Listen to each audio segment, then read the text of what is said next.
Thank you for joining this CFI Digital Conversation. I am Charlie Arnott, CEO of the Center for Food Integrity.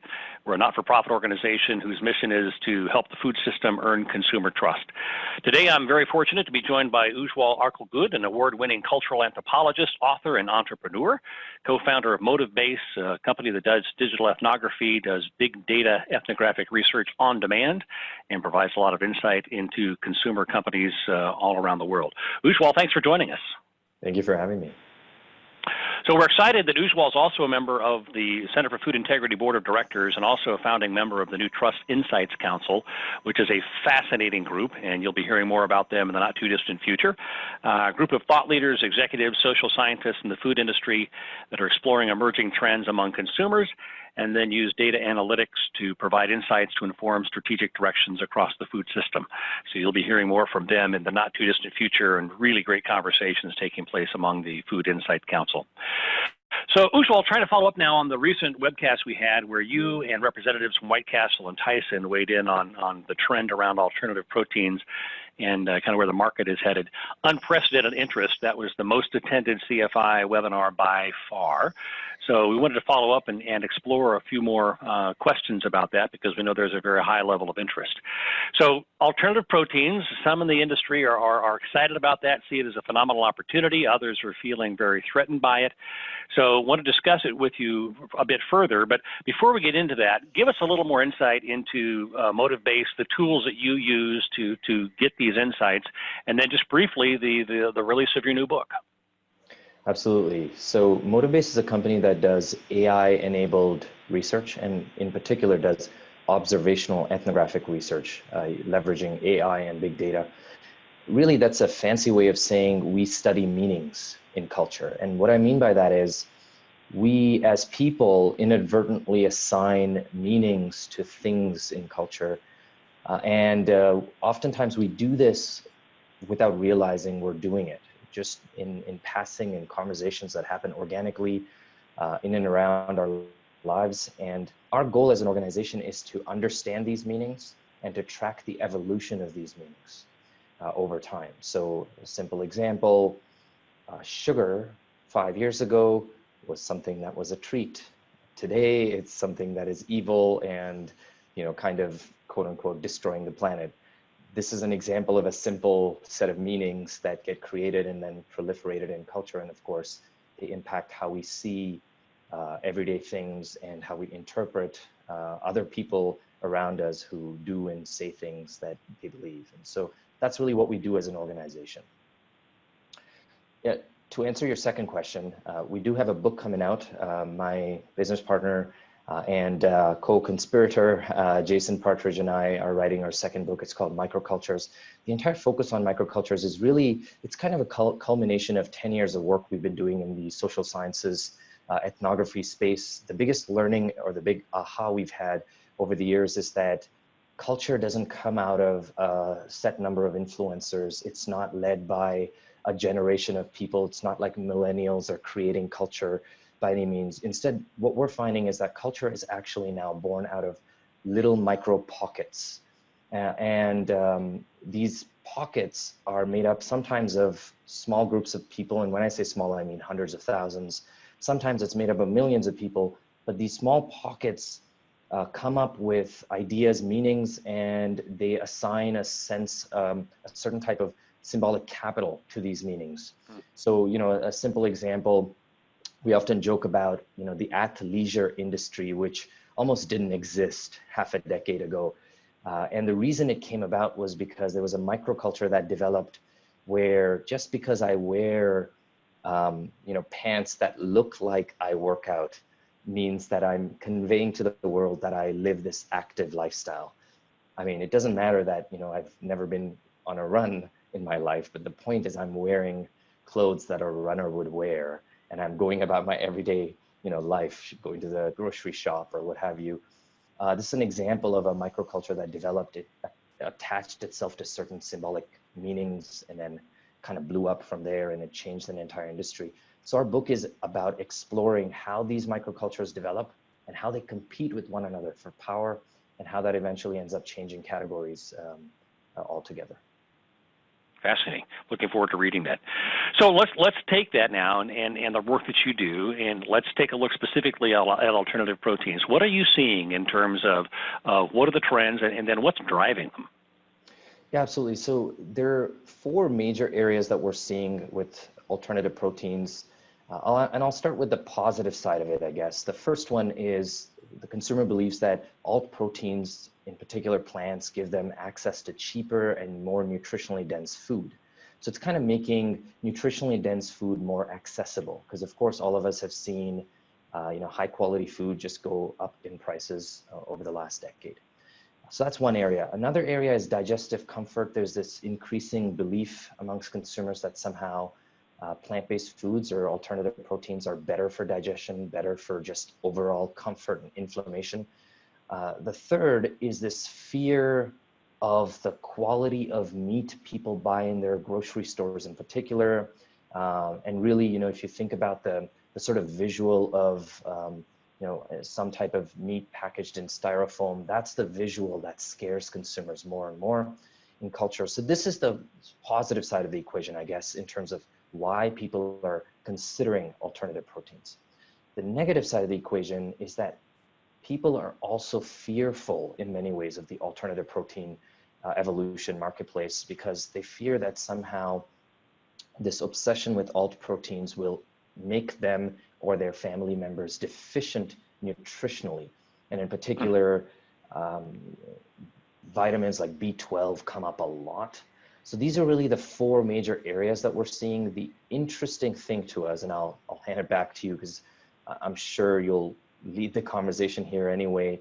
But the interesting thing to us is that all of these, if I can call them demand spaces or opportunity areas, as much as they might be causing this push-pull on alternative proteins, they're also causing the same reaction on the other side of the aisle. They're also causing a push-pull on traditional proteins, and there's a lot of opportunity on both sides. So tell me a little bit more about the push-pull and the opportunity that you see for the conventional proteins, the animal-based proteins, as a result of this. What space can they be filling in this cultural conversation? Yeah, traditionally animal proteins haven't really played in the space of digestive comfort, for example. They haven't even played in the space of sort of quality. Yes, there are marks of quality like, the organic label or the hormone-free label and things like that.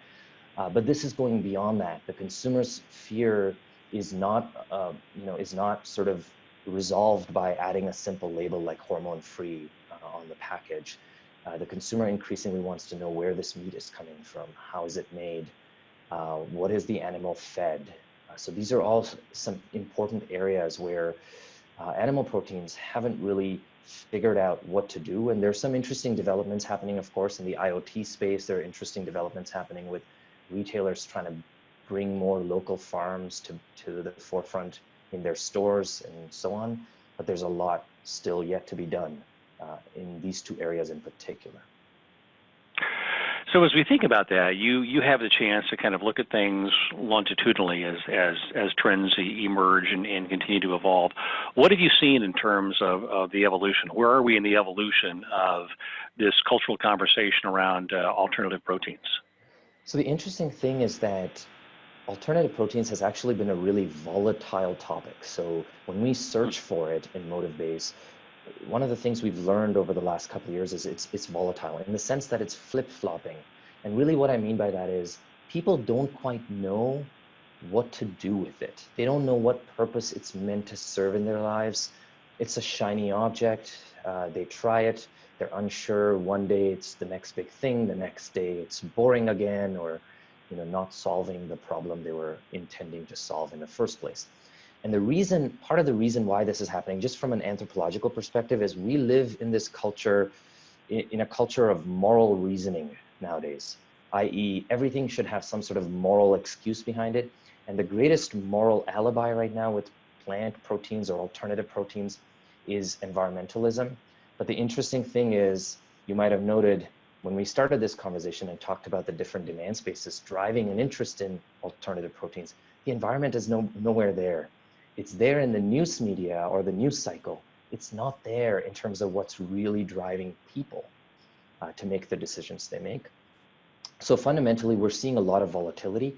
We have actually, just in the last couple of months, seen a little bit of that volatility start to ease out. As in, we're seeing a bit more stability, but as a result of that, there's also been a correction. We're now seeing a growth pattern of about 5 to 6% in alternative proteins, a market ceiling of about 35, max 40 million consumers in the United States. That's not a lot. It's sizable, but it's not a lot when you think about the adult population of about 200 million people. And so that tells us that yes, there's growth, yes, there's interest, but this is not the next big thing like everybody is making it out to be.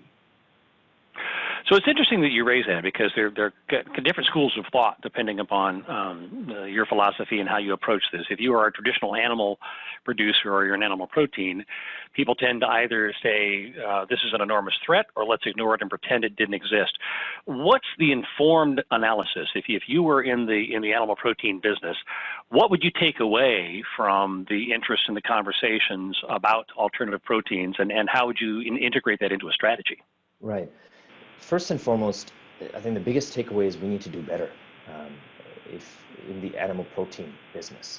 And when I say we need to do better, I mean we need to figure out how we can address the emerging needs of the consumer. If the consumer wants nutritionally dense food to be cheaper, we need to find a way to achieve that. If the consumer wants digestive comfort, we need to find a way to achieve that. If the consumer wants this feeling of quality, we need to understand what that means and then find a way to achieve that. So I think first and foremost, we need to do better. The second thing is it also opens up this landscape of opportunity, because what's happening because of this noise, I guess, around alternative proteins is that as the fear over nutrition is starting to grow, so will I become nutritionally deficient if I'm just eating plant proteins? As that fear starts to grow, it opens the door for animal proteins to say, hey, guess what? Not only have we been nutritionally more complete since the start of time, but we've also taken so-and-so measures to ensure that we deliver the best quality product to you. So it does open some interesting opportunities, but animal protein manufacturers, brands, entities have to figure out how to play in the same game that plant proteins are playing around these demand spaces, and then it's a it's a fair fight, if you will. Excellent. So from your perspective, fad or trend? Alternative proteins here to stay? What's your prediction? Trend, but it's not as big or as massive as everybody has been predicting. And I mean, we've been seeing that for the last 18 months. We've in fact helped many of our clients take a step back in terms of their investments in plant proteins and alternative proteins.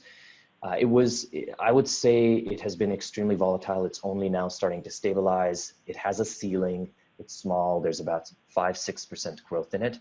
So it's not a fad, but this is not going to replace our need for animal proteins. I think what it's instead doing is it's just bringing to life some of the new important emerging needs that consumers really have around food and proteins in particular. And it opens the door for all of us, different sides of the coin, to play in this marketplace. Great. Ujjwal, thank you as always. Appreciate your time very much and your unparalleled insight. Certainly a place that CFI will continue to monitor, so we can provide insight to the food system and the food industry as the segment evolves, regardless of whether you're on the alternative or conventional side of the protein equation. Hey, we encourage you to log in to foodintegrity.org to learn more about CFI. Download the on-demand CFI Live webcast, The Protein Play, Emerging Trends and Consumer Appetites for Alternative Proteins. Also, stay tuned for additional insights from the new CFI Trust Insights Council. Thanks for joining us. Thank you.